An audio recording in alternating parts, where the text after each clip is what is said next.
Well-known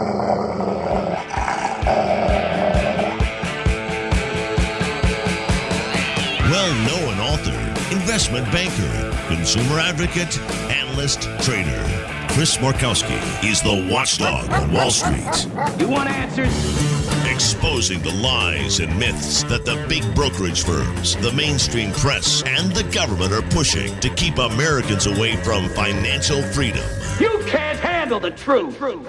Bringing America the truth about what really happens in the financial world. Ladies and gentlemen, we're not here to indulge in fantasy, but in political and economic reality. This is the Watchdog on Wall Street. Bulls, bears, bulls, bears. Yeah, welcome, everybody. We're talking animals today on the Watchdog on Wall Street show. Oh, yes, NASDAQ is in a bear. It's in bear territory. I remember when my daughter, when she was little, she had this fear of bears. I don't know what it was. There was that Disney show, Bear in the Big Blue House. You couldn't watch that. But anyway, I got to talk a little about bulls and bears. I got to go back with a story when I first started. First started in the industry. First started on Wall Street. And I had a lot of bosses. Had a lot of bosses back in the day. And all these bosses, most of them bunch of ignoramuses. You go into their office, they would have a bull statue somewhere. It would be on the shelf. It would be on their desk. Here's a bit of advice for everybody out there. If your stockbroker, if your advisor's got a bear statue, or better yet, a picture on their wall of bulls and bears duking it out, run. I'm Forrest Gump it. Just run right through the tunnel. Just get the hell out of there. Anyway, we're going to talk a little bit about this animal nonsense. The irrational, the hysterical behavior that I've watched over the years, and when it comes to the markets, when markets are down, when they start talking about bear markets and you got the graphics on TV, it is something to behold. There's two things, and we've explained this here, that drive investors off the cliff, why people lose on a regular basis. Fear, bears, and greed, bulls. Yeah.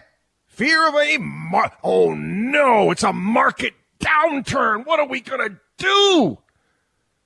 Or on the other side, chasing things up at ridiculous levels.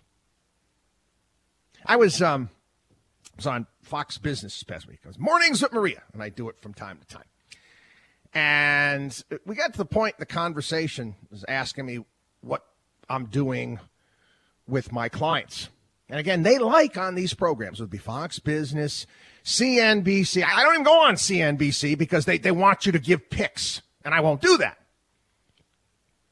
And I was glad. Maria gave me the opportunity to explain because I was on with one of the guys here was Dennis Gartman.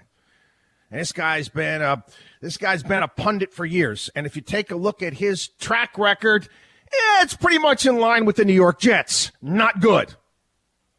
Not good over the long term by any stretch of the imagination. And he's telling people what to do on the and I'm like, I buy companies. I buy high quality businesses. I don't look at things as I'm buying paper or an electronic blip on the screen. I am an owner. My clients are owners of high quality businesses. And I made the point. I said it is a complete exercise in futility in efforts of trying to time the markets. Nobody in the history of the planet, do you understand this? You keep tuning in. So many of you keep tuning in and listening to this nonsense and think that you got some magic software. All of these different things. No one's been able to do it.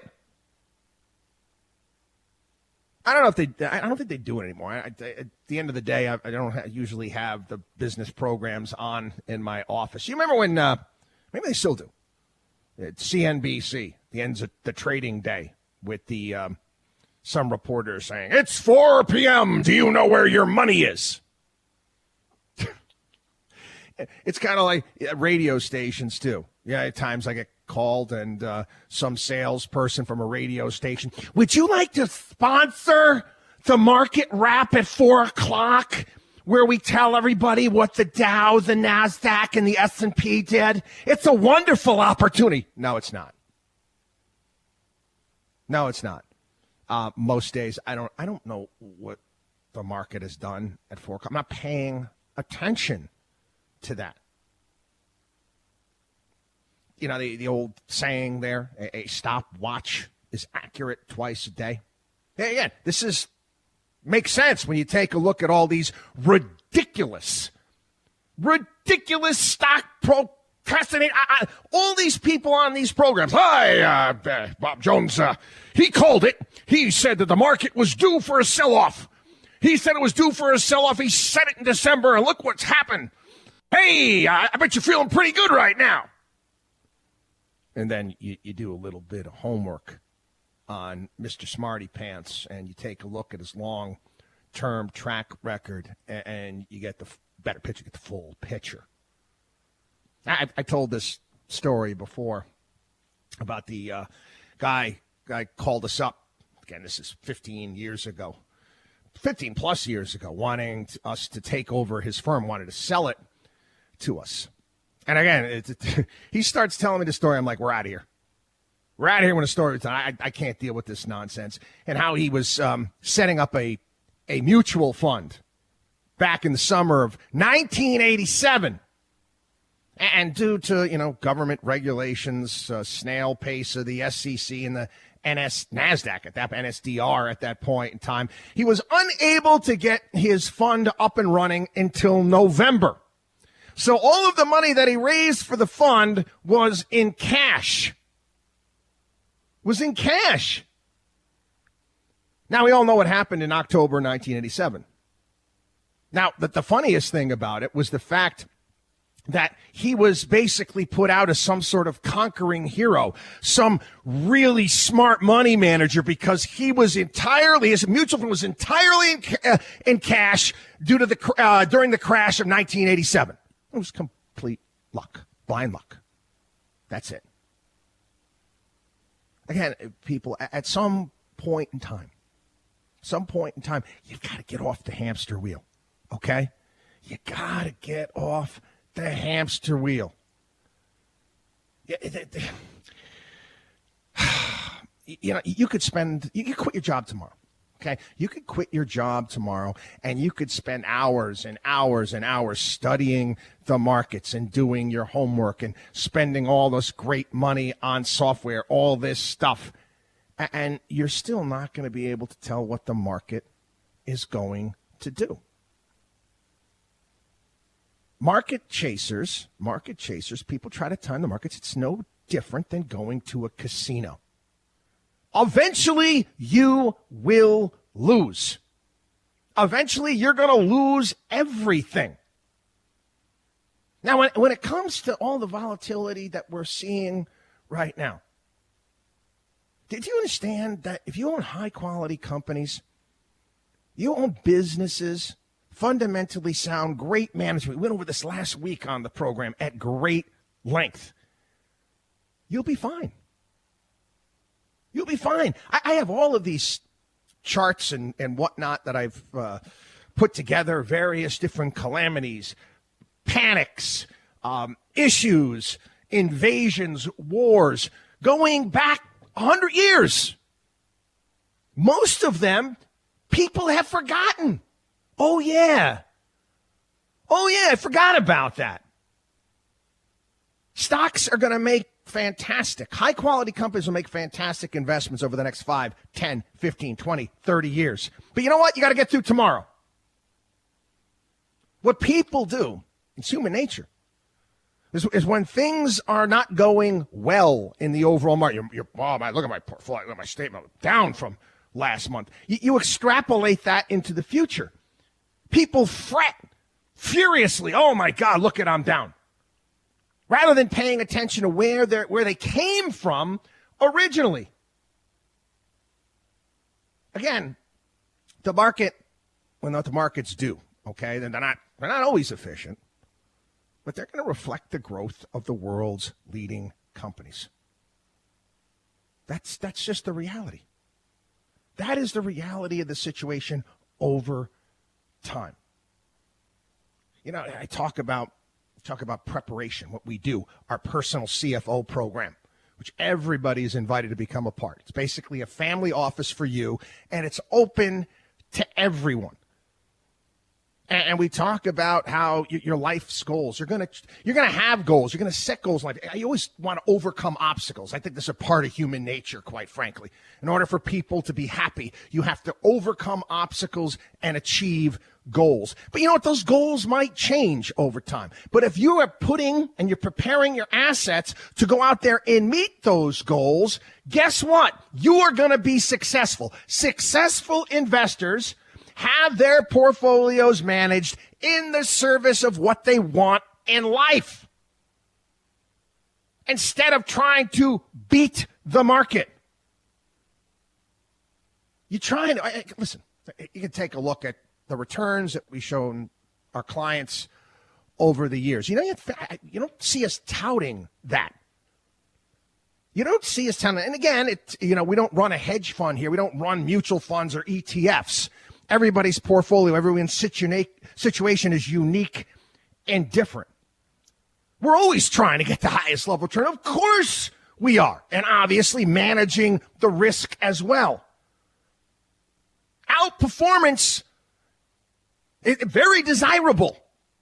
We work towards that. The whole seeking alpha. But it's not a goal. Goals are, I'll give you an example of goals. You want to retire at a certain age, that's up to you. That's a goal. You want to pay for your kids' college education, save it. Well, I guess that's a goal too.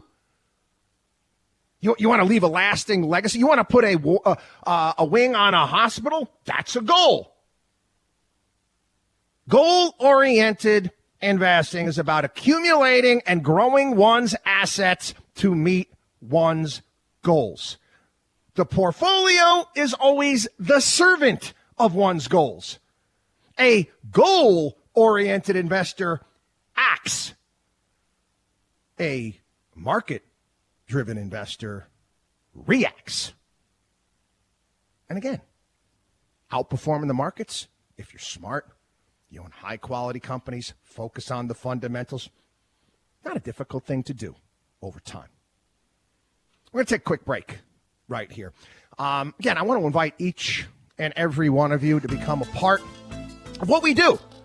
Our personal CFO program. We got a lot of great stuff at our website. We've got account repair kits, our newsletter, of course, our podcast, which I do 5 days a week. But our personal CFO program has been great. We offer everything: money management, legal, account, whatever you need. Okay, this is what we're all about, and it's open to everyone. You do not need to have $5 million to work with the Markowski family. That's not what we're about. So get to our website, watchdogonwallstreet.com. That's watchdogonwallstreet.com. Or you give us a call at 800-471-5984. That's watchdogonwallstreet.com, or give us a call at 800-471-5984. We'll be back.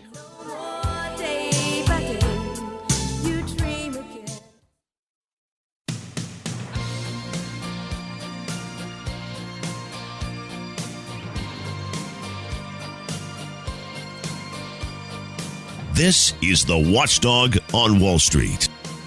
Yeah, you might call me the same old boring Markowski. Again, teaching the fundamentals here on the program. Again, that's what we do. You want me to lie to you? Tell you that I've got some sort of magical algorithm, the new Watchdog algorithm, where I can show you outsized returns with all of this leverage and derivatives. It's nonsense. It is. Okay, going back to my appearance with Maria this past week, I explained. I said, listen, we dollar cost average. That's what we're doing right now. You know, we like to build what we like to call portfolios, and it's not my word. It's Nicholas Taleb's word, anti-fragile. When we are faced with the big scary bear, when we are faced with market sell-offs, guess what? Our portfolios get stronger. They get better. That's the entire concept. When our portfolios get shocked, when things go down, and we're dollar cost averaging, we're able to come out on the other side of whatever is taking place better and stronger than we were before. This is what good companies do, too. Now, you can talk about this in terms of, I compare recessions to almost like the lymphatic system for the human body. And you want your business during a recession to be able to retrench, reevaluate, and then come out on the other side stronger. That's what anti-fragile is all about. You see how many funds are blowing up and brokers are losing their clients, all their money in these situations is because they have fragile portfolios. I don't want to have a resilient portfolio. I want an anti-fragile portfolio. I want to go into bear markets, come out on the other side, sell-offs, whatever it may be, and be stronger. That's the goal. That's the ultimate goal. That's what you want to strive for. You know, talk about, okay, retirement, we're going to meet goals out there. It's different. We talk about, people always mention the phrase financial planning. No, it's financial preparation. It's financial preparation, being able to deal what is thrown at you. Now, you can go into, this is old Navy SEAL logic here, okay? And it's true. You go into battle with a map and a plan. But when you get on a battlefield and the terrain and the conditions are different than what you expected, what do then? You go with the terrain. We talked about a little bit last week about Warren Buffett. Warren Buffett, in his annual report back in 2007, wrote a message to his shareholders in the form of a help wanted advertisement. I know I've mentioned this before here on the show. Wanted a young man or woman with the potential to manage a very large portfolio.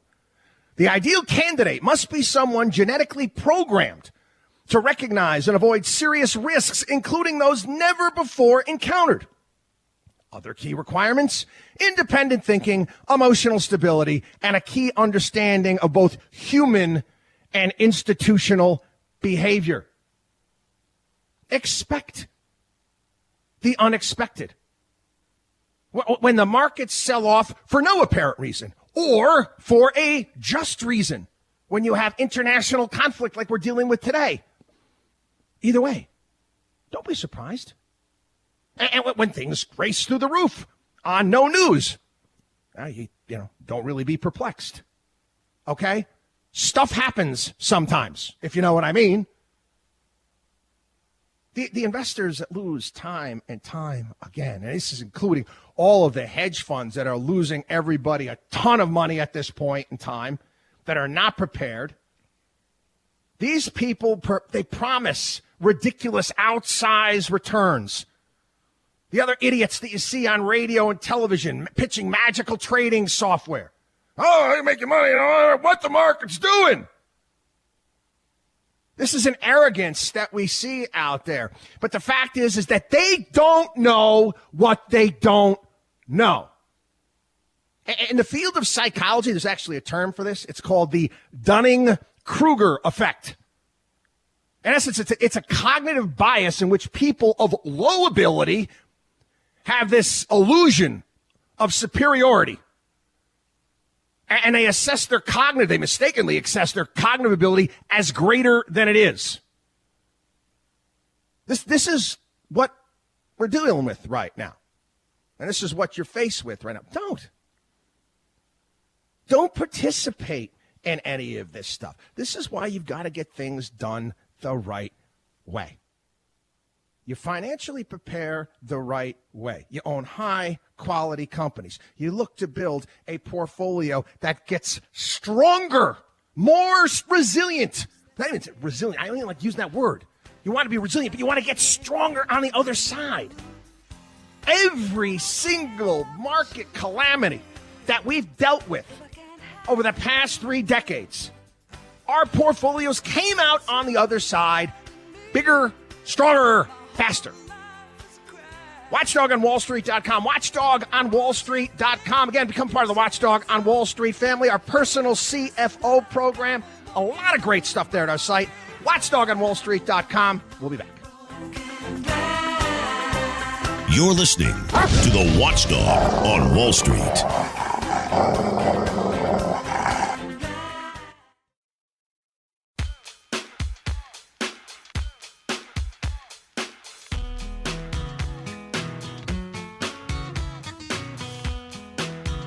The only man who is taking on the Wall Street establishment. You're listening to the Watchdog on Wall Street with Chris Markowski. I was afforded the opportunity this week. I enjoy doing this. I really do.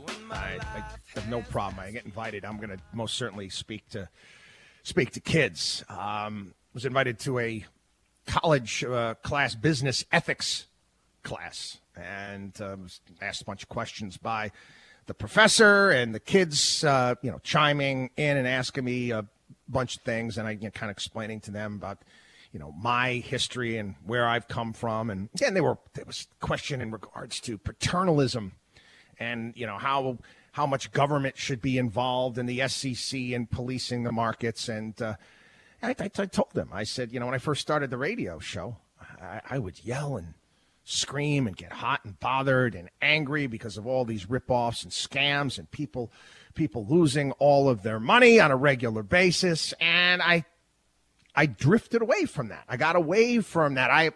We've evolved here on the show, and we've most certainly taken a more personal responsibility approach.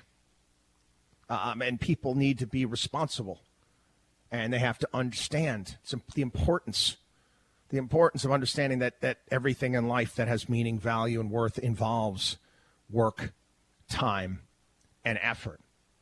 I also mentioned during the bit, I invited the kids to watch and have a little fun. I told them to go back and watch an episode of South Park that I'm a big fan of. This is back during the financial crisis. Because what we're seeing right now, I'm getting a lot of phone calls, a lot of emails from people all over the country that their portfolios have been decimated, worse than decimated. Decimated is 10%. They're cut in half or more. Cut in half or more. And I don't like seeing this. I don't. Again, I'm not going to yell and scream about it. But again, I said, what got yourself? One of the things I do now is, how did you get yourself in this situation? Well, I thought that, I could make this. And greed and fear set the trap. Get rich quick con artists, the world's second oldest profession. But anyway, the South Park episode was like season 13 during the financial crisis. It starts off at a bank where a broker is supposedly helping out their clients. Have a listen. Do I really have to do this, Dad? Stan, now more than ever, you need to understand the importance of saving money. But Grandma said I could use this money to buy whatever I want. Okay, next, please. Go on, Stanley. I got a $100 check from my grandma, and my dad said I need to put it in the bank so it can grow over the years. Well, that's fantastic. A really smart decision, young man. We can put that check in a money market mutual fund. Then we'll reinvest the earnings into foreign currency accounts with compounding interest, and it's gone. What? It's gone. It's all gone. What's all gone? The money in your account. It didn't do too well. It's gone. What do you mean? I have $100. Not anymore, you don't. Poof. Well, what can I do to get back I'm sorry, sir, but this line is for bank members only. I just opened an account. Do you have any money invested with this bank? No, you just lost it all. Then please stand aside for people who actually have money with us. Next, please. Hey! Hello, Mrs. Farnickel. How are you today? Making a deposit, are we? Great. We can just put that into your retirement account and make it go to work for you, and it's gone. What? Sorry, yeah, that's gone. Please step aside for people who actually have money with the bank. Next, please. Dad! Hey, I'm trying to teach my son the importance of savings. You already lost his money? Oh, Mr. Marsh, don't worry. We can just transfer money from your account into a portfolio with your son, and it's gone. This line is for people who have money with the bank only. Please step aside. Again, it never gets old for me. It never gets old, and I laugh, and I'm not doing this at the expense of people that are hurting right now because of some of the choices that they made. I'm not doing that, okay?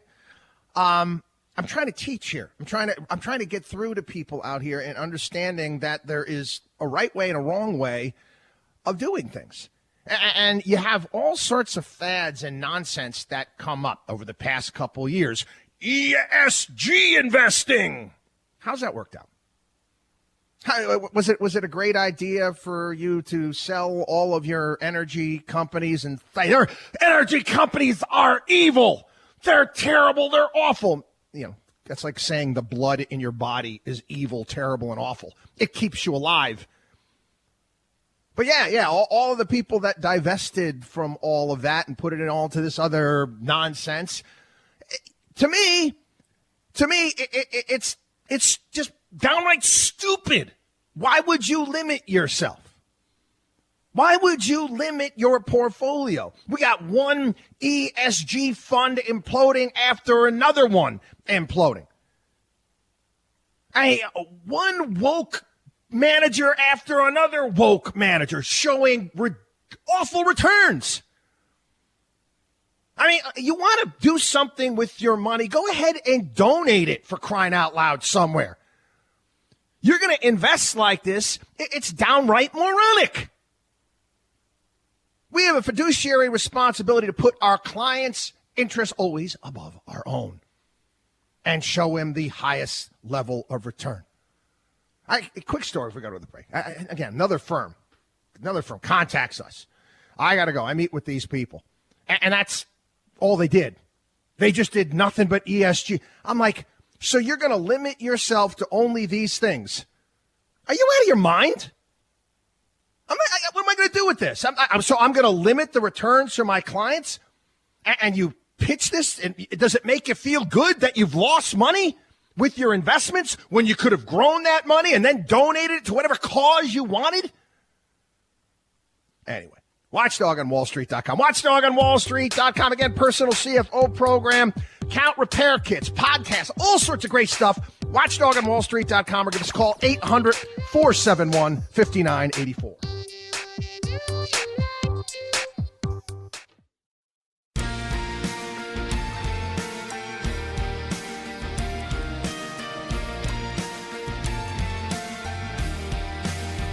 You should believe in math, not magic. You're listening to the Watchdog on Wall Street with Chris Markowski. Yeah, we're going to get into energy. We're going to get into the geopolitical stuff throughout the show today. A lot we have to go over. There's no doubt about that. Well, we're going to get into it all. But I want to. I've been neglecting. You know, we started off this show 22 years ago. We did a lot of ripoffs and scams, and I really haven't been talking much about them on the program, and that they're starting to pile up. And they are. I talk about these stories because hopefully I'll reach out. I'll get a hold of somebody out there. Somebody will hear it, and they won't do something stupid. Or they'll give us a call and ask us about that nice advisor that I met at the church group that wants to put me. No. Okay. This is what we're here for. And this is why I talk about these things on the program. But I was, it's funny seeing these stories. Some Swiss banks, Swiss Bank, Credit Suisse, UBS. And whenever I see these stories, these ripoffs and scams with these Swiss banks, here, remember Pierce Brosnan was a pretty good James Bond, in my opinion. He did Tomorrow Never Dies. And like the opening sequence in Tomorrow Never Dies, remember he meets with the Swiss banker and he's needling him. If you can't trust a Swiss banker, who can you trust? And then he gave the Swiss banker crap. Oh, yeah, Swiss bankers are real good at returning people what they rightfully own. And this is going back to, hiding assets from Jews during World War II and holding on to them. And then, during the 1990s, shredding all of those documents to keep them away from people actually getting what they deserve. Again, I don't know why. I don't know why you would do business, why you would have an account with one of those firms. Doesn't make any sense to me, but people do. It's funny right now is Credit Suisse is actually going and asking their various different hedge fund clients to shred documents. Again. They love their document shredders. And what are these documents related to? Yeah, they're dealings with the Russian oligarchs. They don't want the Russian oligarch clients, the assets to get found. They're shred the documents and telling all the hedge funds that they put them, that their money is with, get rid of all that information. Credit Suisse as well. They completely ignored the cocaine-linked murder. This thing again. Laundering money for, and it was some again. It's like out of a television show. Some Bulgarian wrestler, this big drug dealer, and all this stuff going on. 500 pages. Again, they knew about it. Did they care? No. How about UBS, another Swiss bank? Order to pay investor $1.1 million for alleged mismanagement. I go on and on and on. Understand who you're doing business with, people. WatchdogOnWallStreet.com. WatchdogOnWallStreet.com. We'll be back.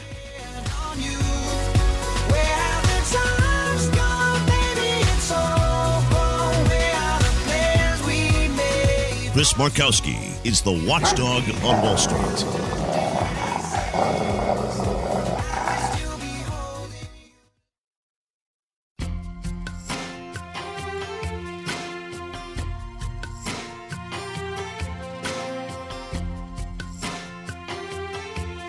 Bringing America financial freedom one listener at a time. You're listening to the Watchdog on Wall Street with Chris Markowski. I mentioned before, I said, every single client that we have is different. Everyone's portfolio is different. Everybody has a certain risk tolerance, certain position in life. In essence, we're building a fund for you and your family. So again, everyone's situation is different. I can't say, this was our returns last year for our clients. No, they're all different. Let me tell you something. What I can tell you about a track record is every single time, 100% of the time, we've people calling us up, asking us our advice in regards to some investment, some broker. And this is going back to Bernie Madoff, for crying out loud. I've warned people about that. Not once did anybody call me back in all of our years and say, Markowski, you got it wrong. I made a fortune with that guy. Not once. Over the past couple of years, I've been warning people here on the program in regards to getting involved in these SPACs. These blank check companies. And what did we tell you? We told you, the people that are putting the SPACs together, they're going to make a fortune. Okay? You're last person in. Okay? Do you understand? You're the one that's going to be left standing without a chair when the music stops.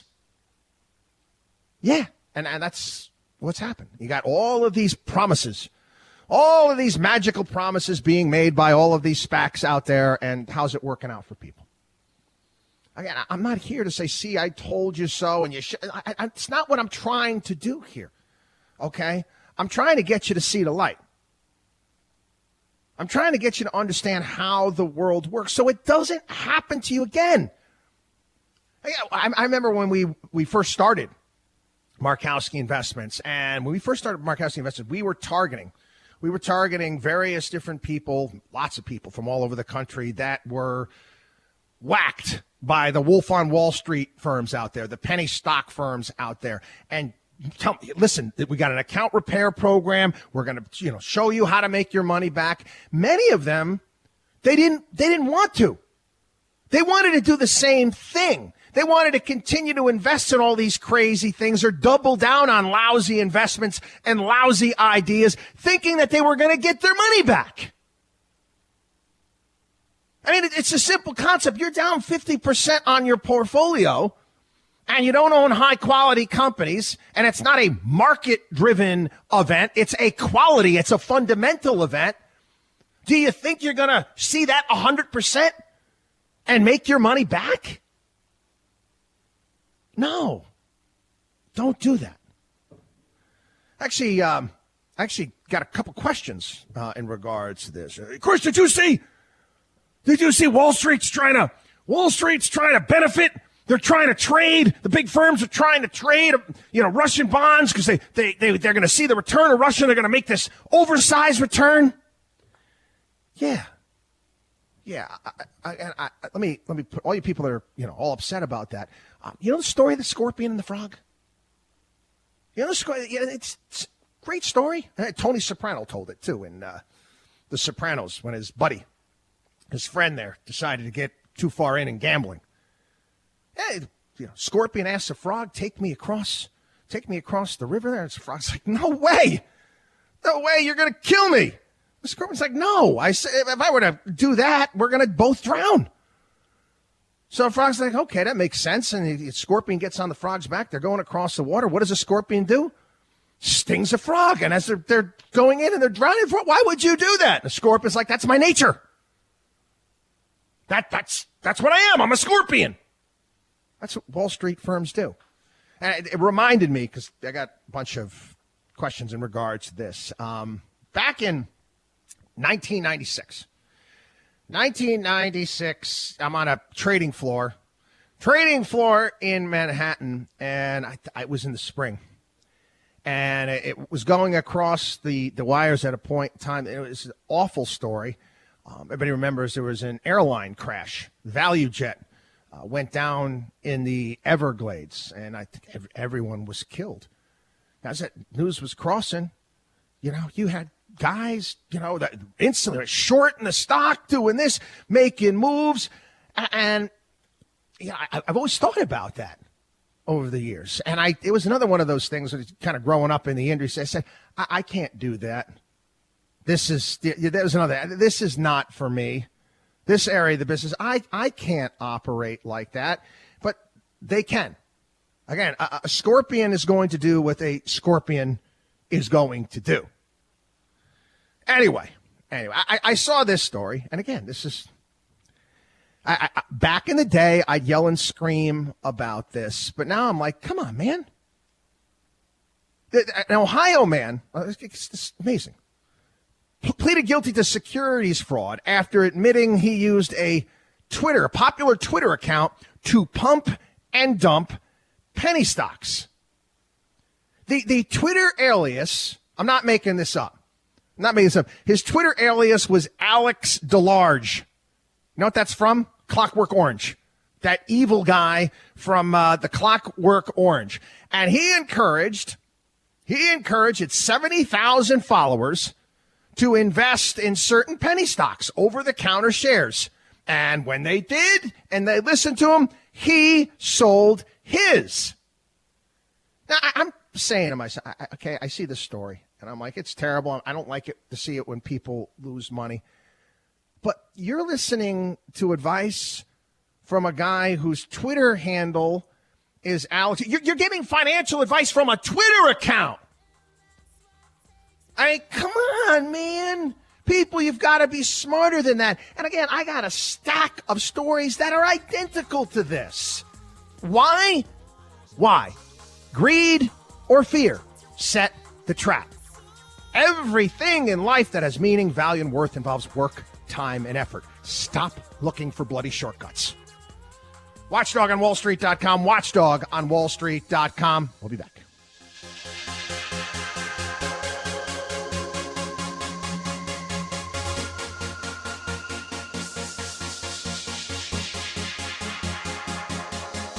You're listening to the Watchdog on Wall Street.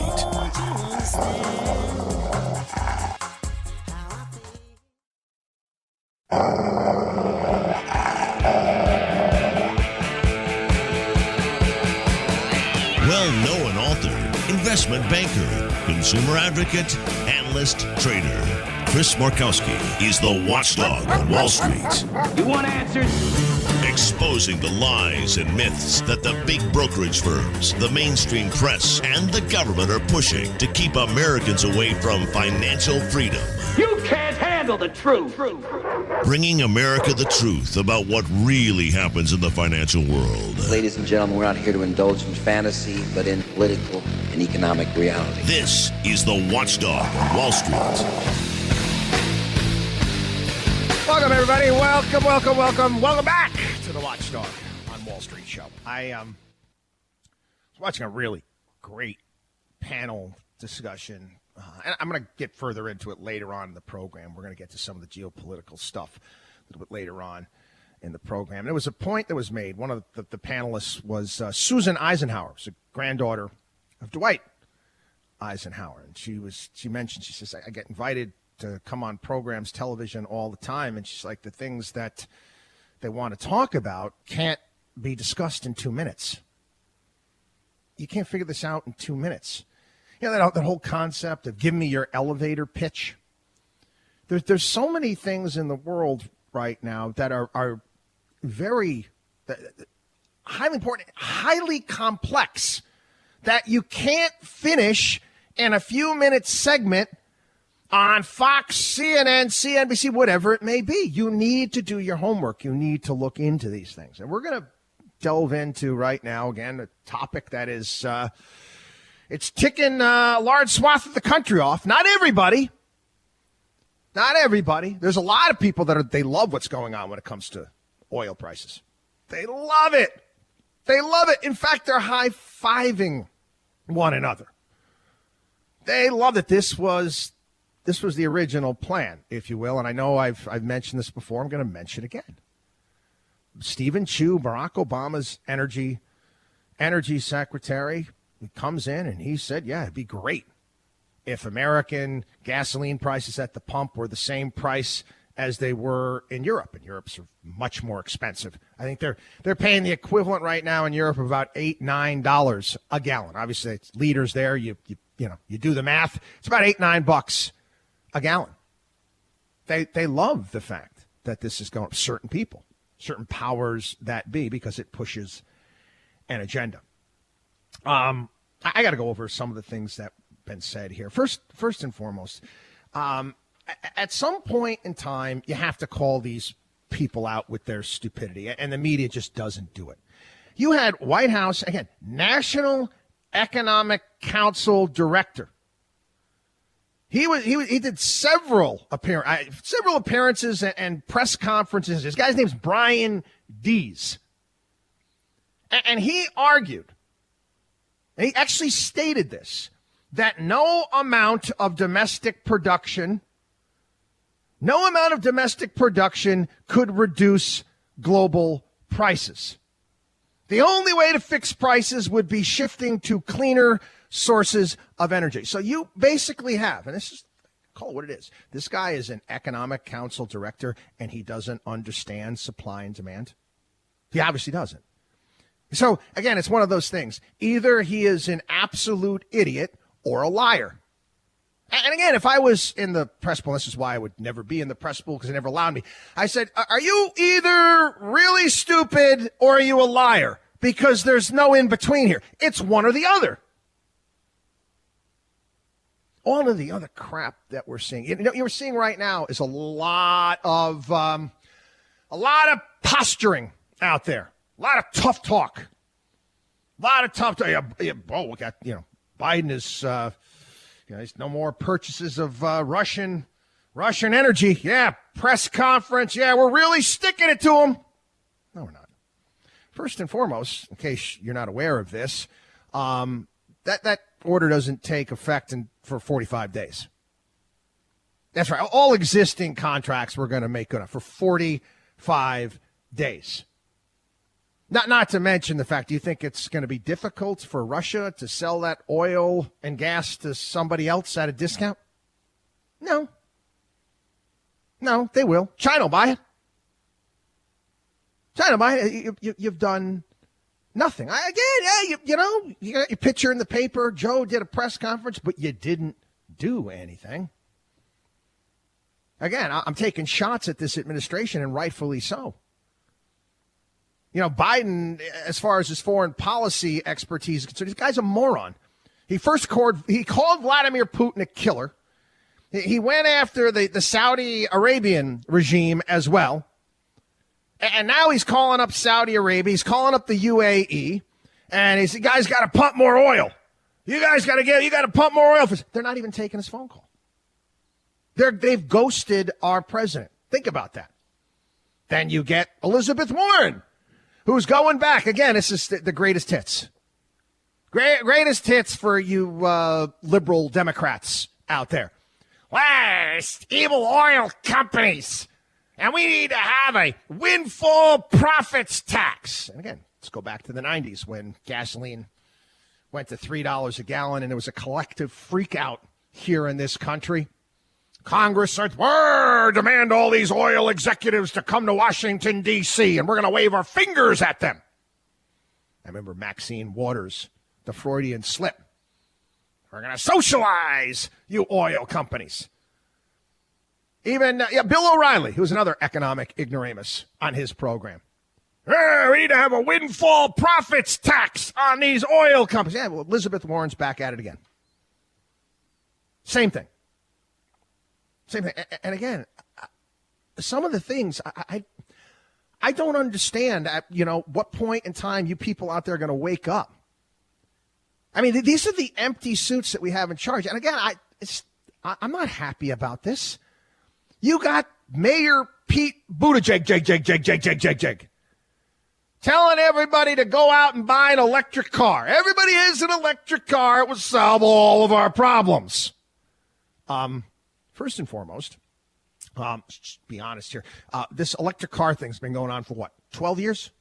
12, 15 years? Let's say 12. You know what? We'll say 10. We'll say 10. You know what? 3% of the cars sold here in this country are electric. It's been going on for 10 years. 3% are electric. Do you think that there's enough electric cars out there right now to sell? All the electric car manufacturers, they can't get the materials to make the electric cars. I don't know if you saw, nickel went parabolic this past week, and they're cutting production. Not to mention that these cars are bloody expensive for most people. What's the average electric car? 50 grand? Not everybody can afford that. Not to mention Mayor Pete, you adjunct moron, because that's what he is. He's a moron.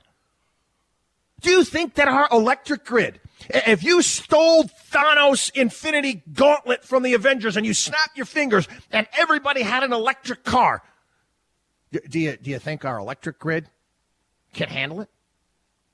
That this is your solution? Go out and buy an electric car. This is how out of touch these people are. And again, they come out and they lie. They lie. I don't understand why the press corps is so bloody unprepared. It's like the right hand doesn't talk to the left hand. This is several weeks ago. New York Times. Biden administration halts new drilling in legal fight over climate costs. You remember that? There was a case in Louisiana in regards to pricing carbon. Pricing carbon, Biden lost that. Then it goes to the Supreme Court. Once that thing got rejected in Louisiana, they halted all new drilling. Yet Jen Psaki will continue to go out to the microphone and say, no, we're letting everybody drill as much as they want. I got to give because we talked about this here on the program. It was either here, it was on the radio, the terrestrial program I'm doing now, or it was on the podcast. Some of the new regulations that the EPA has put into place. I don't know if you're aware of this, for new drilling. You got a lease out there somewhere, okay? They talk about, we've got all these leases. We got all these federal leases out there. Well, do you know what first has to happen? Oil company leases on federal land. Okay. It has to find oil. What if it's not there? Well, guess what? If it's not there, it's not there. They still got to pay the money on the lease, right? Still have to do that. So you first have to find it. The next thing you do is you got to figure out what the costs are of getting the oil or gas out of the ground. What's it going to cost? How do we bring it to market? And whether or not we can make money doing that. Now, one of the latest and greatest EPA rules is saying that all of the methane, natural gas that comes out of the ground, which happens when you're drilling for oil, needs to be captured. And that's all well and good because you can use it.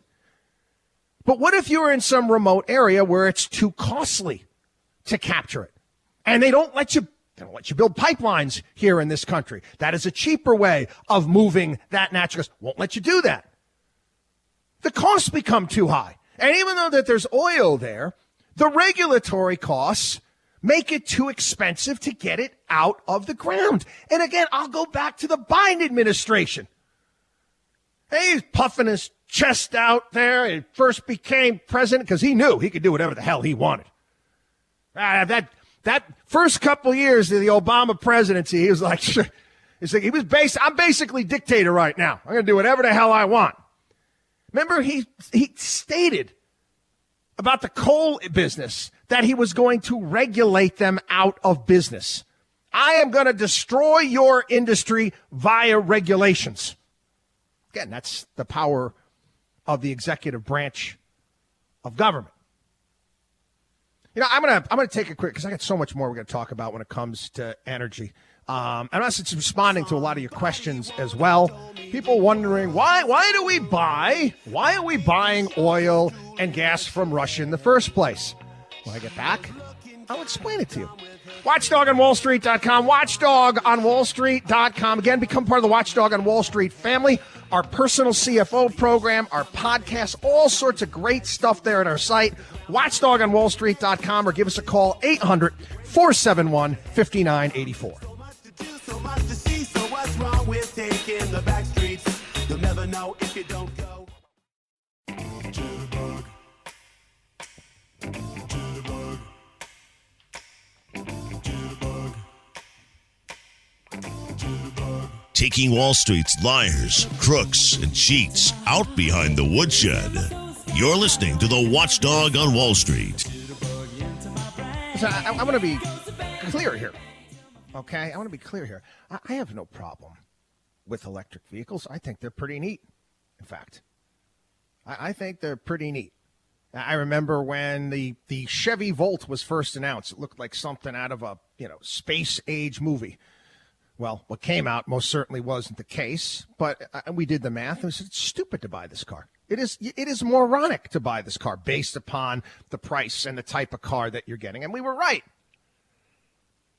You know, technology, it needs to come along at a certain pace. It comes along as quickly as it can. And guess what? As the technology evolves, it gets cheaper. It gets much cheaper. I think about when the VCR first came out. You know, the VCR first came out, and it was big, massive boxes. First Betamax was the one, and they did things wrong. Then you had the big VCR. How expensive were they? And again, go back in the late 1970s, early 80s, and those machines were $400 or $500. And Andy, you adjust for inflation and see how much that actually is. Didn't take long. It took some time, but again, they came down in price. And the same thing holds true with electric cars. But another thing that's hurting the whole electric car business is the fact that they're not for everyone at this point in time. It's not conducive for my family. I've got 3 kids. 3 kids. 1 is in college. 2 are still here. I still like to go visit my son. He's got lacrosse games. I want to go to his games. It involves a lot of driving. I don't want to have to worry about finding a charging station and stopping somewhere for 45 minutes to charge a car. They're not there yet for certain families. I'm going to go into tournaments with my younger kids. I can't worry about that. The range is not there yet. I was making fun. It's that new BMW truck that they were advertising during the Super Bowl that's coming out. The thing goes 240 miles on a charge. I mean, it's all well and good. It's fine if you're not going anywhere. If you're going to stick around neighbor, that's fine, but it's not for everyone. Our policy when it comes to a myriad of different things is screwed up. The whole idea, you don't put the cart before the horse. We do that all the time. Europe, too, all of their ESG dreams and green dreams there. Let's shut down all of our nuclear power plants and let's rely on Russia. Guys, this is not even, they talk about chess and checkers. No. This is like Candyland stupidity or levels of game theory. All right? That's all it is. Wait a second. We've got NATO here, and NATO is supposed to defend all of the members from Russia, yet you're going to become entirely reliant upon that country. I mean, how stupid can you be? And it's not just in Europe they shut down all of their nuclear power plants. We did it here.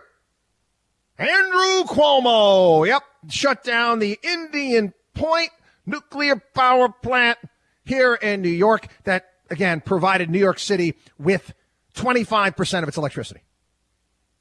25% of its electricity. Where are they getting the electricity now? Windmills? Solar? No, generators. Burning fossil fuels. Dumb and dumber. And then you see posturing. You don't see just posturing here in the United States. You see it in Europe as well. Europe hopes to cut dependence on Russian gas almost 80% this year. Really? How do you plan on doing that?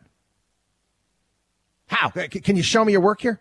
How in the world do you plan on doing that? I thought they'd say, we're going to turn all of the nuclear power plants back online. They won't even do that. How are you going to do it? Windmills? Solar? No, it's dumb. But anyway, I want to talk a little bit about, because again, people ask them, why in the world, and nobody's explaining, why would we buy, when we make more, we produce enough oil here in this country, why in the world would we be buying oil and gas from Russia? And it's not a lot. What was it, 7 to 8%? Why? Because of our own stupidity. That's why. That's right. Because we're idiots. We could supply it easy. That's 7, 8%. We get it from the Gulf of Mexico. No problem. Why don't we do that? Why wouldn't we do that? Well, guess what? We don't have the pipelines going to the East Coast nor the West Coast to deliver that oil. Don't have them. And again, they won't let us build them. Not to mention the fact there is a 100-year-old plus law called the Jones Act. So what it does is it prohibits certain ships, flag ships, from going from one port here in this country to another port. Think of it like this. In the same way we do this with airlines. If British Airways flies in from London, flies into JFK, it can't take off from JFK and then fly to Los Angeles. It's illegal. The same thing holds true with ships because of this stupid Jones Act that's 100 years old, which is a big union giveaway. That's all it is. The ships are too small. The American tankers are too small to deliver Gulf oil to both the East Coast and West Coast. And it's actually cheaper. It's actually cheaper to buy it from Russia, have it shipped from Russia, than it is from the Gulf of Mexico.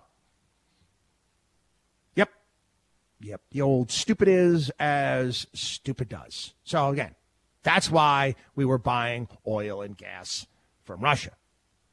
Now, Canada chimed in. Folks up in Alberta, we can get you the oil. We have no problem. We can get no problem at all. We can get you the oil. Just put that Keystone pipeline together. Put that Keystone pipeline together, and away we go. Got all the oil companies right now. Approve our permits. Again, we can't get out of our own way. We more often than not become our own worst enemy. It is what it is. Anyway, let's talk about some of the economics behind what's going on and sanctions and whatnot. And there was some concern out there. Some concern out there is that we've weaponized the dollar because of the sanctions that we put on and also sanctioning the Russian central bank. And we've seen what's happened to their currency. It's completely collapsed. Their markets are shut down. They're not even open. And one of the concerns out there is that, after doing this, are people going to move away from the dollar and go in other directions? Well, we'll talk about that when we get back. WatchdogOnWallStreet.com, WatchdogOnWallStreet.com. Again, become part of the Watchdog on Wall Street family, our personal CFO program, all sorts of great stuff. WatchdogOnWallStreet.com. We'll be back.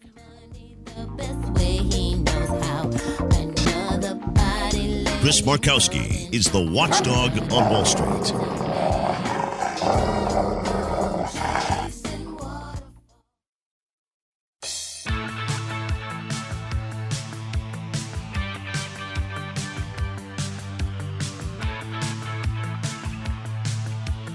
This is the Watchdog on Wall Street. I don't know if you remember this. It was a massive market sell-off in issues back in the late 1990s. It was 1997. And this is before I had the radio show, but I was doing guest appearances on programs and commenting on this point in time. It was the whole Asian financial crisis and the issues that they had there with their system and what is called the chaebol and the tie-ins between government and business and all sorts of stuff. But anyway, after 1997, countries started accumulating more funds, in essence, to shield their currencies from crashing. And you have from currency reserves that were around $2 trillion. It went up to almost $15 trillion by 2021.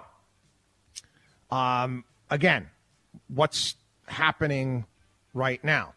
What's happening right now, you're sanctioning certain countries and people aren't able to access that money. And it's not like that money, that trillions of dollars, is in paper somewhere. It's all a blip on a screen, right? I got these currency reserves that are sitting there and it's in cash and pallets of cash. No, it's a blip. So again, people are concerned that what we're doing right now is, in essence, weaponizing the dollar to some degree. Is that will China and Russia go off on their own and create their own currency? China's been trying this for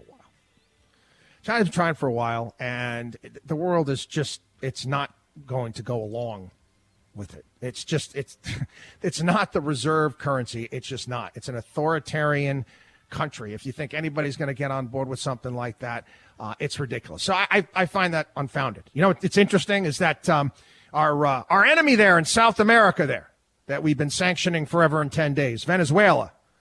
Now we're cozying up with because we want their oil, right? We sent people down there to Maduro. Maduro is actually changing his ways, believe it or not. He's actually allowing capitalism, allowing the free market. Yeah, the whole socialism thing hadn't worked out too well. All of our citizens left, so they're trying to, bring capitalism in. And people are coming back into the country. We say, okay, we'd like to start buying your oil. He releases a couple Americans that were in prison. But you know what they use? They don't use the bolivar as their currency. It's the dollar. The dollar is the currency that they use in Venezuela. So again, what we're doing right now, again, it may give some people some pause, but I don't see any changes anytime soon. I'm going to get to some business stories as well. And I mean, I don't know who thinks of things like this. It's just stupid ideas. There's that truck company that everybody was fawning all over. Wow, it's wonderful. It's great. Rivian. And again, it's neat. Okay, I think the truck itself, quite frankly, looks like a bumper car. A bumper car that, it reminds me, the bumper cars I used to ride with my dad, back in the 1970s. But anyway, Rivian, guess what? They miscalculated. They took orders for stuff, their trucks, without having the commodities right. Again, how do you not, this is what I don't seem to understand. How do you not make sure, and this is what futures contracts are all about. It's what airlines do when they purchase fuel into the future so they can price their product accordingly. How would you not make sure that you had all of that stuff ahead of time before you priced your product? So they didn't. They didn't, and now they're seeing the price of their car. Oh, geez, all the materials are going to cost more. They actually sent emails to everyone who has ordered one of their trucks and told them, oh, we're going to have to raise the price by 20%. People are, what? But I agreed to a price to buy this car, and now you're raising it by 20%? And again, they walked it back. The CEO apologized. But, I mean, come on, man. This is not how you run a business. Quick, another business story as well. Again, you're going to continue to see antitrust push. You got that what's her name there over at the FTC? There's Leah Cohen there. Amazon and the MGM deal. Okay, and that's Amazon made the smart move. They made the smart move by saying, hey, listen, we're ready to go on this antitrust legislation here. So you, FTC, you're going to have to come back on us. And people are upset. They're saying, well, Amazon's taking everything over. They own this. They own that. Wait a second. Okay. They're buying MGM. They're buying MGM, and they overpaid. They weren't the only one that was looking at MGM. Disney was looking at MGM. Other companies, Sony was looking at MGM. Amazon offered a ridiculous price. It's a lost leader to them. And it's, again, sometimes people don't understand that. And there's been pushback in regards to the FTC and people out there saying it's unfair. So, small businesses do this. I talked about this on a podcast. Great restaurant that I worked at when I first moved to New York City, working at nights, one of the best Italian restaurants on the Upper East Side. And the food was unbelievable and reasonable. And I knew, every other restaurant, comparable restaurant, is selling an ossobuco for $20 more than we are. The owner's like, you know what? We'll just sell them more expensive wine. They're just going to spend their money elsewhere. So we'll take a loss maybe on that ossobuco. We'll make it up somewhere else. And that's the concept. And unfortunately, a lot of the people right now that are into the regulation business, they don't understand that. Anyway, got to take a break. WatchdogOnWallStreet.com. WatchdogOnWallStreet.com. Don't go anywhere. We'll be back.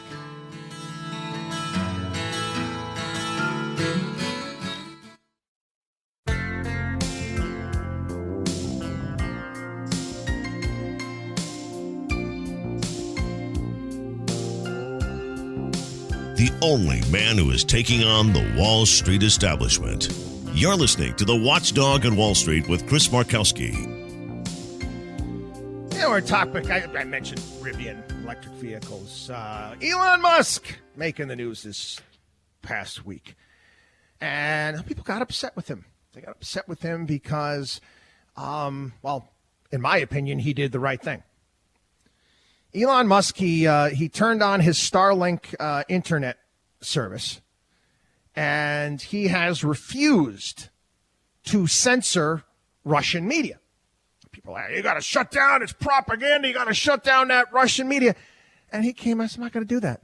He says, I am, and I love this, I am a free speech absolutist. And he's right. You know what else he was right on, too? He called for Europe to restart its nuclear plants, told the United States that we need to boost oil and gas output immediately. Again, this is a guy that stands to gain in every way, shape, matter, or form. I give him a lot of credit for this, okay? It stands to gain with these gasoline prices continuing to go through the roofs. He said it actually would hurt Tesla if the price for gasoline came down, price for oil came down. But he knows it's right. We're not there yet. He can't afford to sell a Tesla for $25,000. They have a new agreement, Tesla does, with Panasonic. And Panasonic has this new battery technology. I think they're building the Panasonic battery factory in Texas, if I'm not mistaken. And supposedly this is going to increase the range of the vehicles, not to mention bring the cost of batteries down, making the cars more affordable. Again, technology over time. Keep the government out of it. Everything will be okay. Anyway, I saw this story too. I talked about this years ago. I went off on a rant. All these lefties out there saying, hey, it's people working this gig economy. It's terrible. These people working gigs. I said, gig economy. How many jobs have I had my entire life that were gigs? Lot. We got these snowstorms growing up in upstate New York. My brothers and I, let's grab the shovels, knock on doors, shovel people's driveways, make a buck or two, mowing people's lawns. And the funny thing is, when we wanted to stop shoveling driveways and decide to go sleigh riding, we could do that. Why? Because it was our business. We were independent. I don't understand for the life of me, okay, why again, there's obviously some of the drivers, Uber and Lyft drivers, why they'd want to become employees. You become employees, and can't Uber and Lyft say, hey, you got to work 8 hours a day? You got to put in the 8 hours? Again, it's moronic to me. But again, it's a big union push as well. They want to unionize all of the gig employees, and they want you sending union dues to their offices. WatchdogOnWallStreet.com, WatchdogOnWallStreet.com. Don't go anywhere. We're going to talk a little bit about cryptos when we get back. WatchdogOnWallStreet.com. We shall return. You're listening to the Watchdog on Wall Street.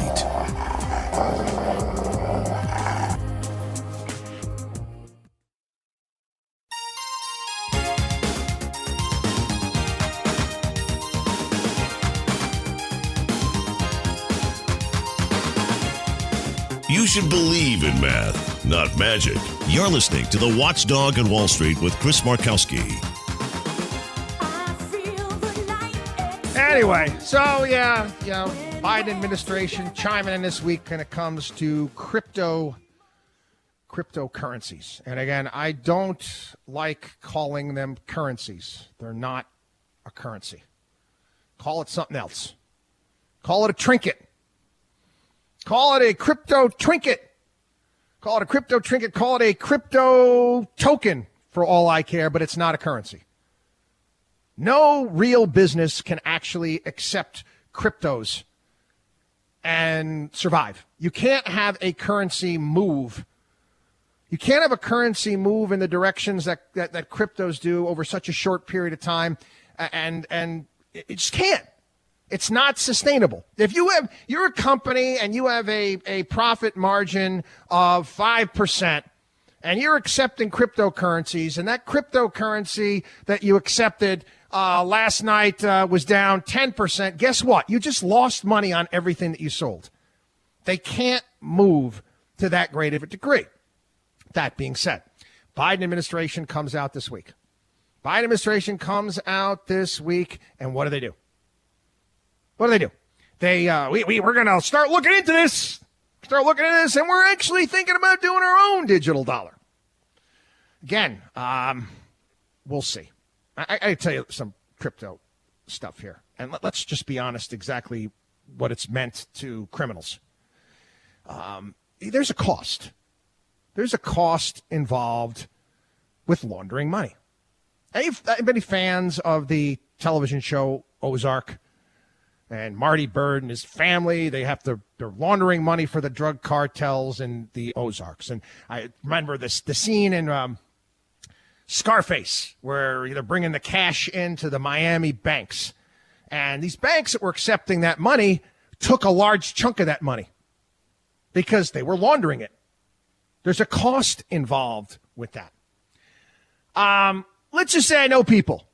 Okay, let's just say I know people that are in the construction business. I know people that are in the real estate business in New York that actually, put in flooring, do a myriad of different things. And they explained to me, they said, all of these drug dealers are buying these great pads. They're buying all these great pads, all of this real estate out there. And they're making these places, they're like palatial, fancy, all this stuff. Why? Because of cryptos. Not because they're making money in cryptos, is that they're able to launder their money through cryptos. They don't care. They've got ill-gotten gains. So if you're a drug dealer and you've got $5 million in ill-gotten gains and you buy cryptos with it, let it sit there. Let's say it drops by 15, 20%. Hey, it's going to cost you that to launder the money in the first place. They're able to take the money out. They wash their money, and away we go.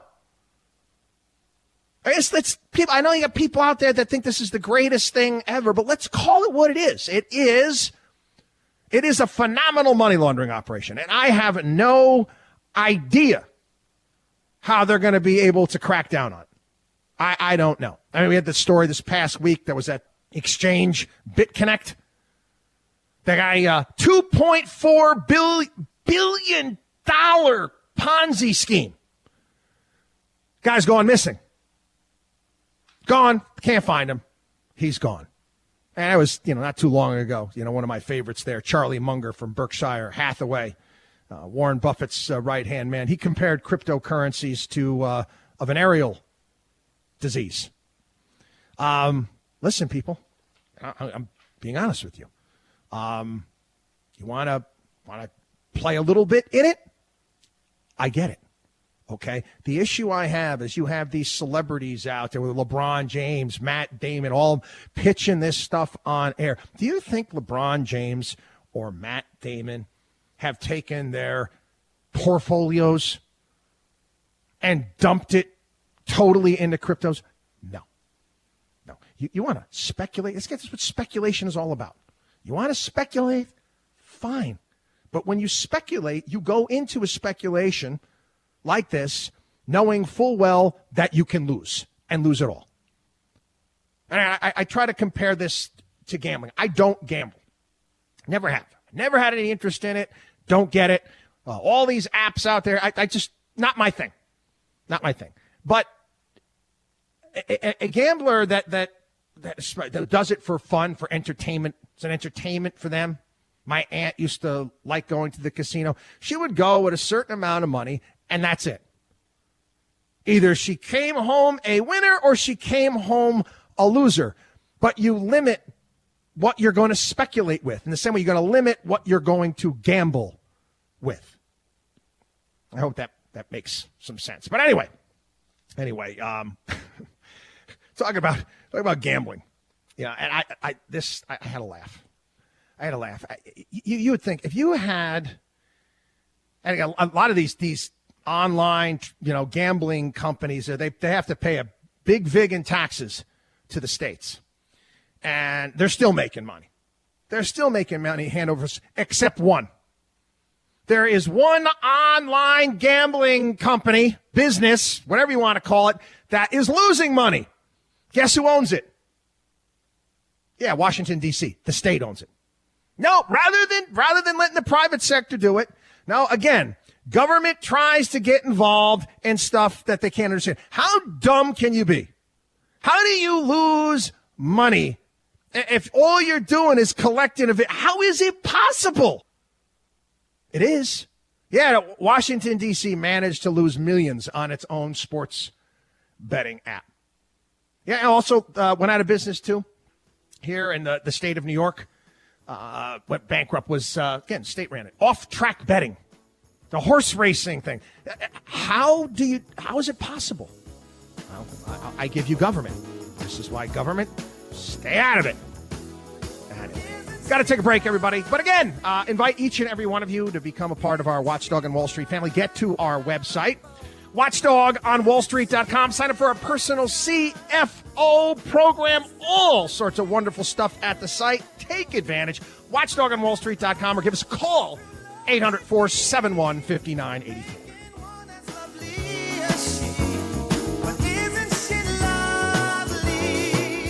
Chris Markowski is the Watchdog on Wall Street.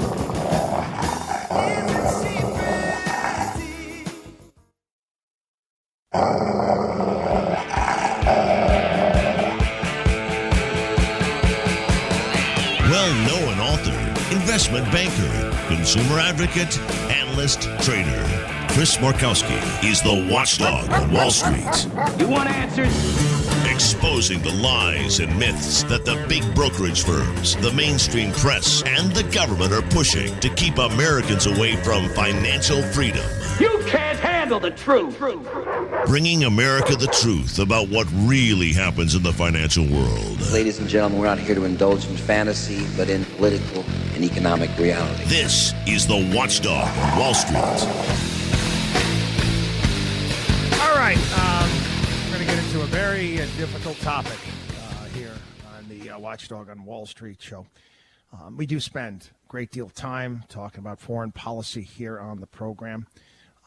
I follow trends when it comes to money. I need to in order to manage money and how companies are able to expand, where they're going to expand, what it means, what's happening in the world. And what we're witnessing right now, what's being laid out in front of us, it's pretty ugly, to say the least.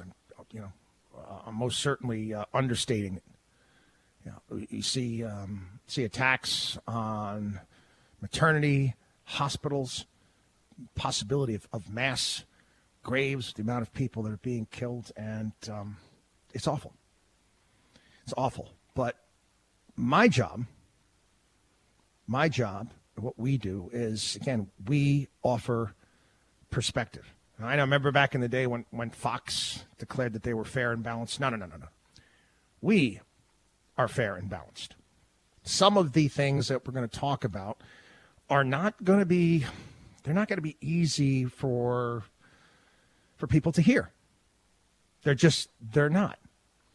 They're not easy for people to hear, but it's the reality of the situation.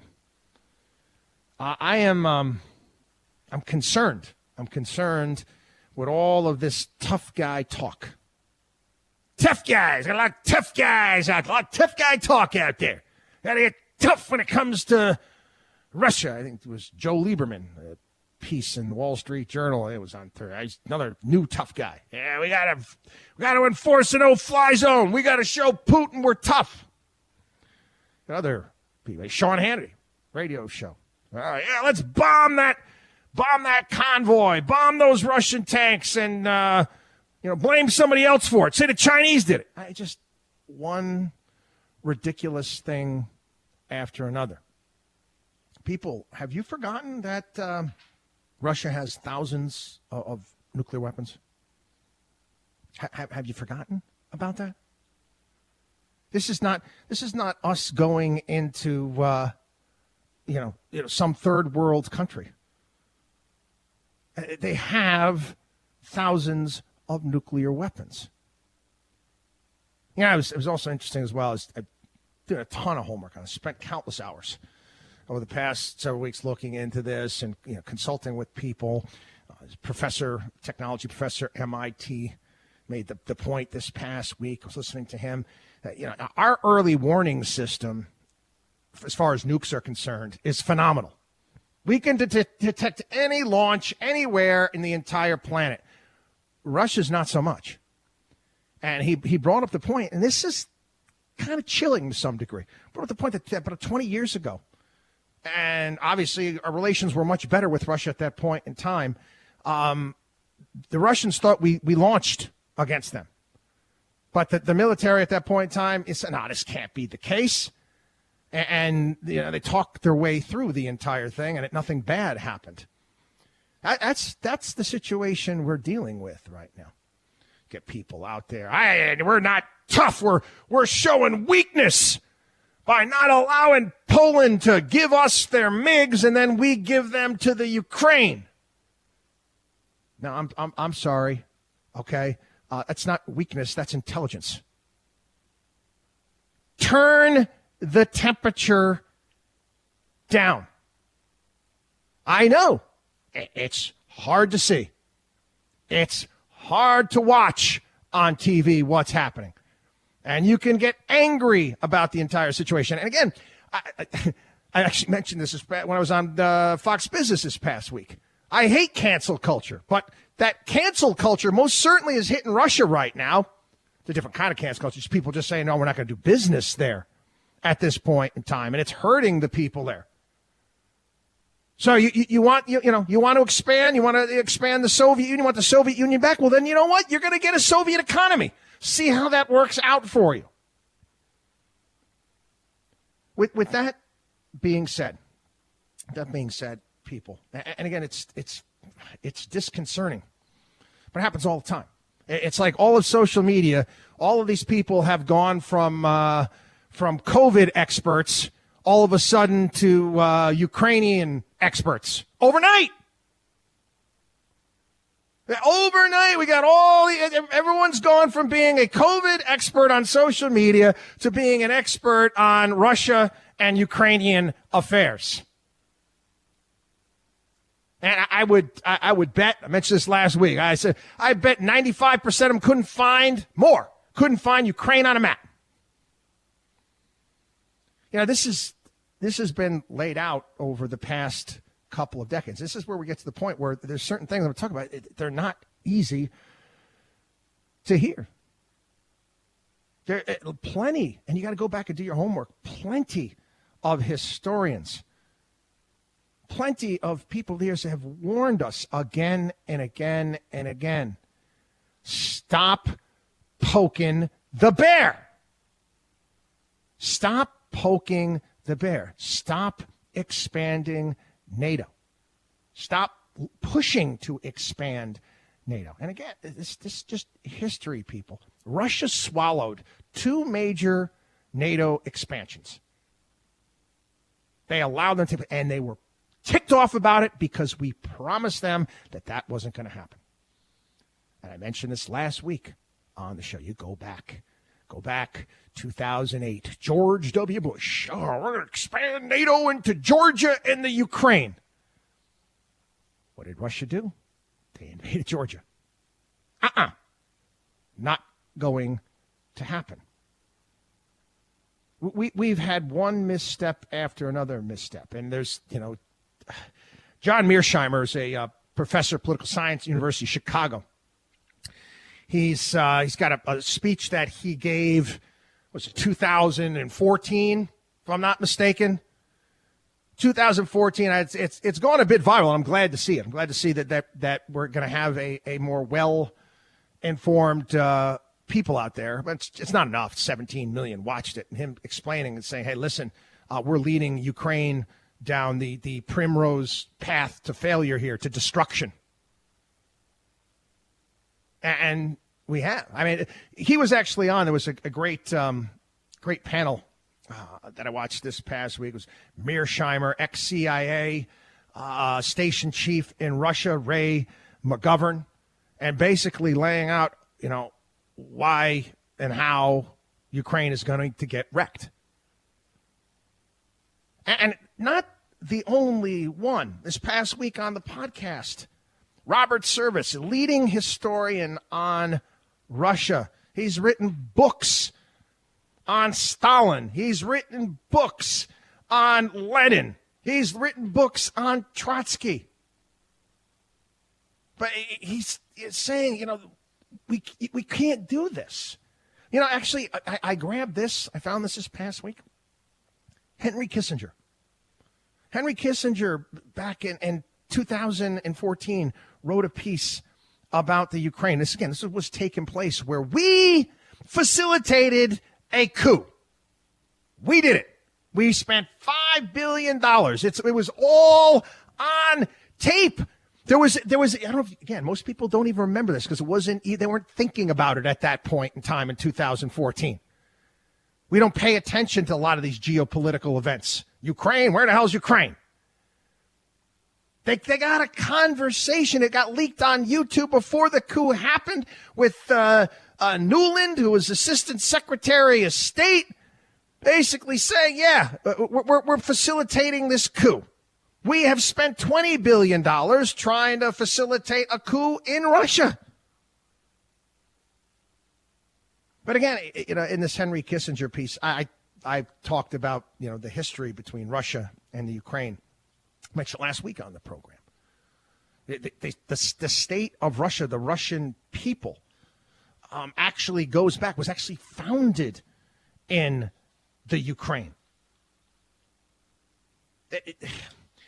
Kissinger puts it this way. I'm going to use his words. The West must understand that, to Russia, Ukraine can never be just a foreign country. Russian history began in what was called Kievan Rus. The Russian religion spread from there. Ukraine has been a part of Russia for centuries, and their histories were intertwined before then. Some of the most important battles for Russian freedom, starting with the Battle of Poltava in 1709, were fought on Ukrainian soil. The Black Sea Fleet, again, that's Russia's means of getting into the Mediterranean, is based in Crimea, which they took. Even such famed dissidents as Alexander Solzhenitsyn and Joseph Brodsky insisted that Ukraine was an integral part of Russian history and indeed of Russia. Again, it's 2014. This is Henry Kissinger. The European Union must recognize that its bureaucratic nonsense and subordination of the strategic element to domestic politics in negotiating Ukraine's relationship to Europe contributed to turning a negotiation into a crisis. Foreign policy is the art of establishing priorities. Again, Ukraine, let's look at their history. They've been independent for, 32 years? 32 years. It had previously been under some kind of foreign rule since the 14th century. Okay, with that being said, do they have the right to self-determination? Yeah, and El Mundo Perfecto, yes. Yes, I've actually heard the argument countering some of this stuff, saying, well, look at our Declaration of Independence. And Mearsheimer, and it brings space, you got to be realistic, people. You can't live in fantasy world. You can't live in utopia here. You have to be realistic when it comes to things. Oh, it'd be great if they could be independent. It'd be wonderful. It'd be fantastic. Maybe they will someday. Who knows? But not now. Not now. And again, people to think about this, okay? If Mexico signed a deal with China, and China was going to put their military in Mexico, just south of our border. Would we let that stand? No. But by any means, I want to be very clear here. This doesn't excuse what Russia is doing. It doesn't. But we have to be realistic, people, okay? You have to be realistic. So listen to these tough guys out. Go get them. No. Okay? And maybe, and again, I'm throwing this at the Democrats too, okay? The whole Russia, Trump, Putin thing made matters that much more difficult. That much more difficult. And I, going back, everybody's all, they're all talking about, well, Mitt Romney was right. Mitt Romney was right when he was talking about the foreign policy and Russia being this major adversary and major problem. And, Obama said, the 80s called, they want their foreign policy back. Wait a second. Okay, you have to. And it was funny, in the panel, they had the former, I forget the gentleman's name. He was the last ambassador to the Soviet Union. He made this point about Reagan. He said Reagan spent so much time trying to understand what Gorbachev was thinking, what he wanted, to his point of view, his side of the story. That was more important than all the missiles and all that other stuff, is understanding their point of view. Anyway, again, we'll continue to discuss this again and again and again on the program, because it's, this program and also on the podcast, which, again, I invite each and every one of you to sign up for at our website at watchdogonwallstreet.com. Get there, because it is that important, and it's very interesting. The history is very interesting. Do a little bit of homework on this stuff. WatchDogOnWallStreet.com. WatchDogOnWallStreet.com is our site. Again, our personal CFO program. All sorts of great things there. WatchDogOnWallStreet.com. We'll be back.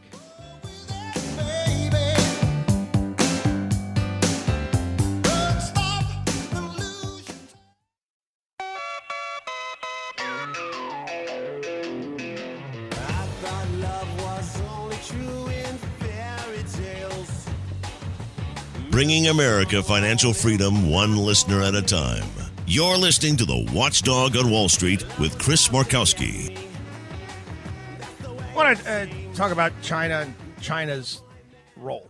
And everyone's calling upon China to step in and mediate this. You haven't noticed China's got very much a hands-off policy when it comes to issues that are not theirs. It's interesting as well.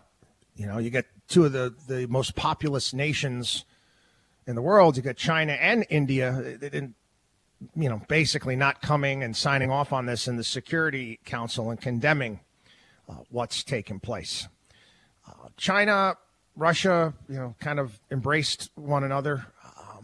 But again, China as well is taking a look at what's happening there, taking a look at the backlash that is occurring. And I most certainly think it's giving them some pause. One of the things that's been openly discussed is that, okay, Russia's going in. That's going to give China the green light to go into Taiwan. I was wrong. I didn't think Russia was going to go into the Ukraine. I didn't. I think they were going to continue to pressure them, but they did it anyway. I could be wrong on this, too. I don't think China is going to move on Taiwan. It's, again, very difficult, amphibious landings. They have a lot of weapons there in Taiwan. But greater than that is China needs to do business. And, they get the type of blowback. You get the cancel culture. You get LeBron James canceling China or Disney or whatever it may be. Apple, that's going to be pretty hard, especially with an economy their size. Going to remind everybody, Russia's economy is not even as big as Texas. It's completely different. Another thing I wanted to touch on as well, you got a lot of the insiders in Russia and the Kremlin information coming out. It's what a disaster. What a disaster this thing is. It's been a disaster for them. They've lost warships. They've lost planes. They've lost thousands and thousands of soldiers. Zelensky has survived a myriad of attacks, assassination attempts from these serious hit squads, the Chechnyan hit squad, and one of the oligarch had his hit squad based in Syria that they sent in. And two top generals being killed. Now, again, we try to look into things a little bit deeper.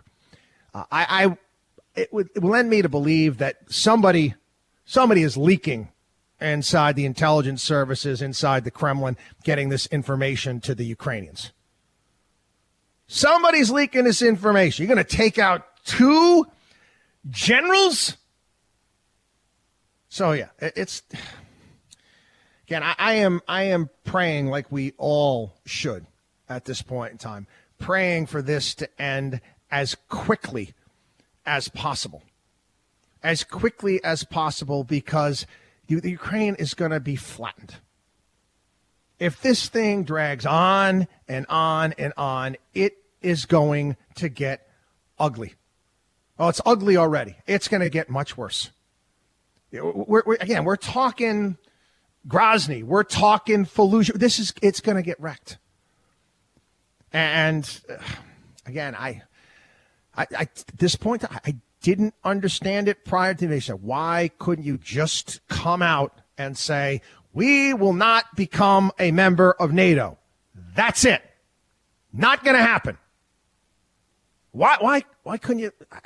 I didn't get it. All right, self-determinate. Anyway, again, you have to, at some point in time, you have to be a bit of a realist. You really do. Anyway, this is kind of pathetic and sad as well. The United Nations has told their communication staff not to call what's happening in the Ukraine a war or invasion. I don't know what they're calling it. A conflict. I don't even think they can call it that, for crying out loud. The UN. I mean, why even have a UN? Yeah, my suggestion is to take that piece of property there and Turn it into housing. Let Trump redevelop that area. Send the UN to Darfur. Send it to Haiti. Get it out of here, for crying out loud. Watchdog on WallStreet.com. Watchdog on WallStreet.com. We'll be back.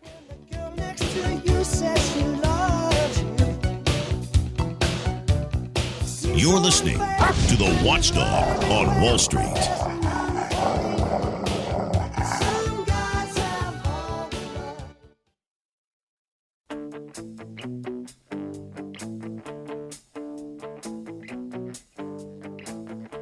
Jesse is a friend.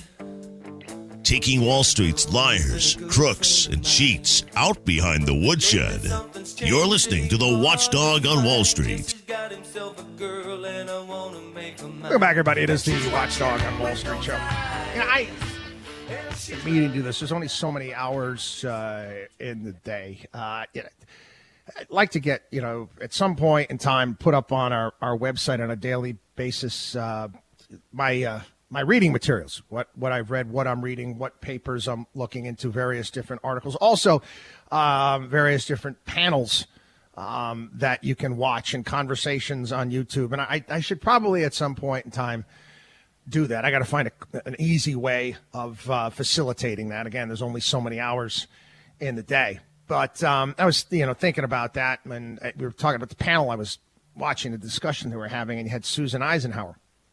And they went back and they're talking about the military-industrial complex and what Eisenhower was afraid of, and what was his remedy. Most people realize his remedy to that and pushing back against it is a well-informed electorate.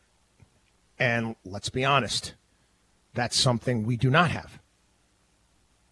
It's something we do not have. I kind of going off the beaten track here to some degree. And believe me, I can't stand this. And Joy Reid, I can't watch a program. I see clips from time to time. She's just a bomb thrower. But she made the point this past week and said, people are just paying attention to Ukraine because it's white people. And I didn't think that was the case. I don't believe that at all. But in other situations, other places we haven't gotten involved with, whether it be Rwanda, you can look at that. Africa, or you can look at what's taking place right now, war in Ethiopia. There was a conflict as well not too long ago between Azerbaijan and Armenia. We can go on and on and on. Again, I am a big believer that we should be leading by example. That old, Reagan, to be the shining city on the hill that people can look to.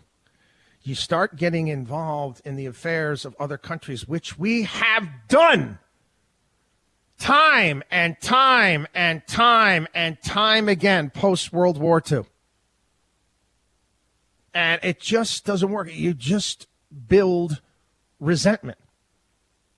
And again, the amount of issues that we've had, even with the NATO alliance and with Europe, I think that's one of the things that I think Putin miscalculated on as well, is that it's actually made the West actually come together to some degree. I don't know if it's going to last, though. That's the thing.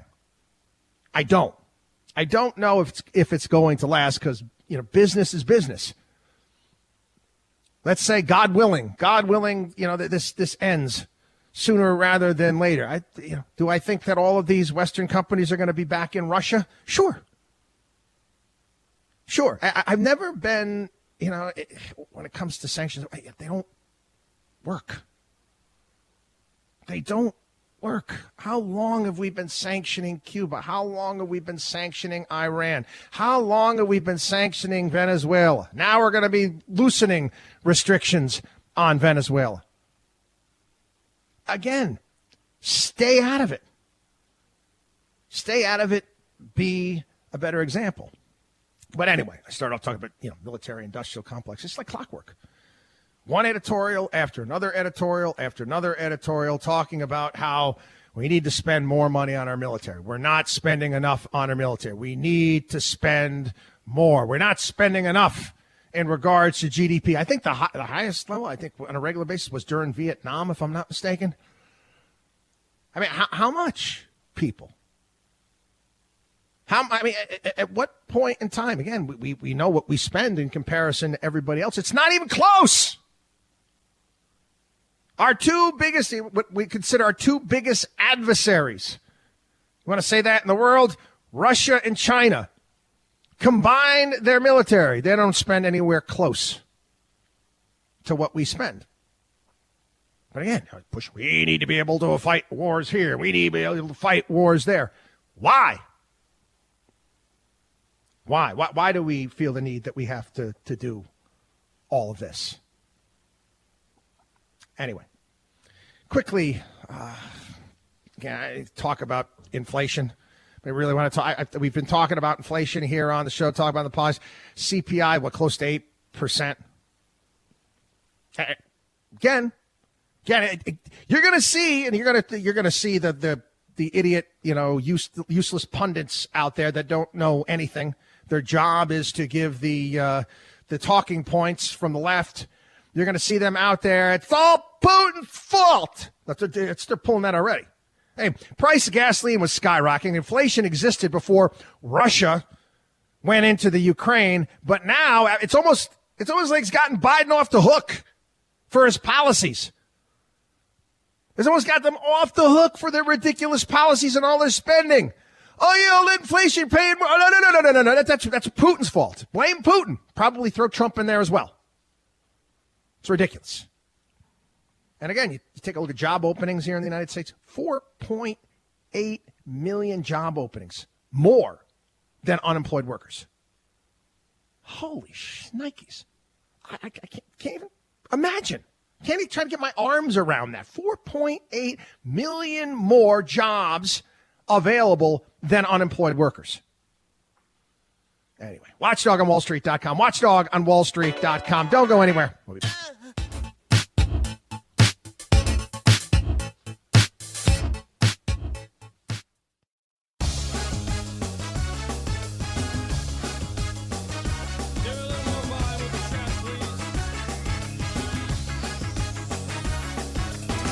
This is the Watchdog on Wall Street. It's not a good trend by any stretch of the imagination either. We talk about the politicization of various different, whether it be the military, whether it be our foreign policy. It doesn't make any difference. But you're also getting it at the Federal Reserve. For every right of center economist, we'll call it Republican economists at the Federal Reserve, it has more than 10 Democrats. Oh, yeah. Yeah. Again, just press print.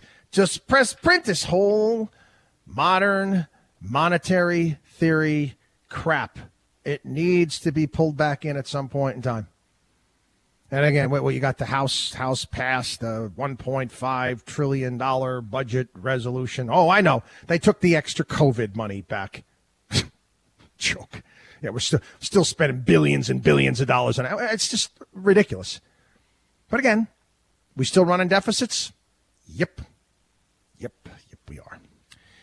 Anyway, it's kind of funny. I saw this. I hope you did. It was Ron DeSantis down in Florida. He's giving a talk at University of South Florida. He's got a bunch of high school kids behind him, and they're all wearing masks.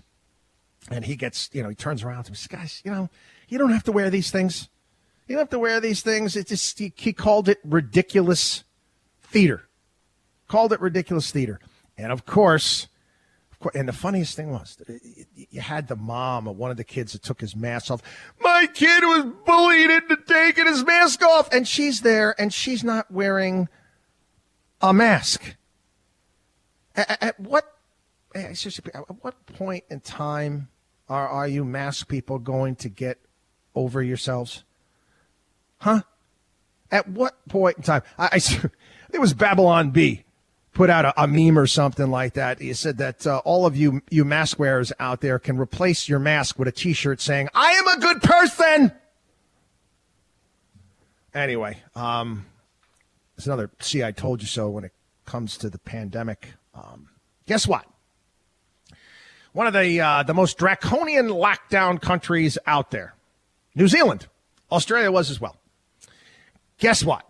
CDC put New Zealand, Hong Kong, it was another big lockdown country, put them on the, don't travel there. Avoid traveling to New Zealand or Hong Kong. We got high levels of COVID-19. Level 4 category. So everything you did, New Zealand, did nothing. Unless, I guess, you were planning, even that, I don't think it would have worked. The virus would have got picked up by the wind and blown over there, for crying out loud. There's nothing you can do. We talked about this when this thing started. You take a look at the history of respiratory diseases and pandemics. You're trying to control something that is absolutely uncontrollable. So all of your nonsense was for naught. Just like we told you it was. Anyway, Watchdog on WallStreet.com, Watchdog on WallStreet.com. Again, become part of the Watchdog on Wall Street family, personal CFO program, our podcast, all sorts of great stuff. Watchdog on WallStreet.com. We'll be back.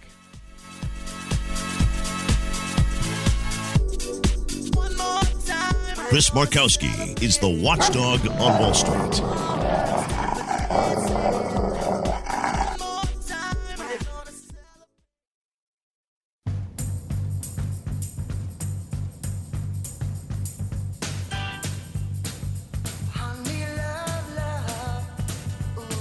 The only man who is taking on the Wall Street establishment. You're listening to the Watchdog on Wall Street with Chris Markowski. Yeah, next, we'll definitely be talking about it on the podcast. You're going to make sure you sign up for the podcast. Have to. We're going to be talking about various different Republicans that are positioning themselves for a run at the White House. Rick Scott being one, Tom Cotton being another one of the topics that is discussing is immigration and handling immigration. And I know we spoke about it here on the program. I am pro-legal immigration. It has to be done the right way. But again, I mentioned the numbers of 4.8 million job openings over the amount of people that are looking for work.